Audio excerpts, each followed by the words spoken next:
মায়ের কাছে গিয়ে যখন কটা দিন ছিলাম ঠিক সে সময় এসেছিল নমামি আর তার ছোটো মেয়ে দিশা পিসির বাড়ি বেড়াতে। ওরও ফাইনাল এক্সাম হয়ে গিয়েছিল, তাই আর কি ঘুরতে এসেছিলো। Hello everyone, welcome to my mini blog. আর এখানে সকালবেলা আমরা সবাই একসাথে ব্রেকফাস্ট করে নিয়েছিলাম। ব্রেকফাস্টে ছিল রুটি আর ঘুগনি, আর লাঞ্চে ছিল ফ্রাইড রাইস, ছিল চিকেন কষা, আর ছিল তপসি মাছের ফ্রাই।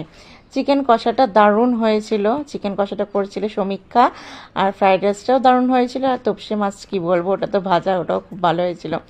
শালা জামাইবাবু একদিকে খেতে বসেছিল, আর আমরা টেবিলে সব মেয়েরা বসেছিলাম খেতে।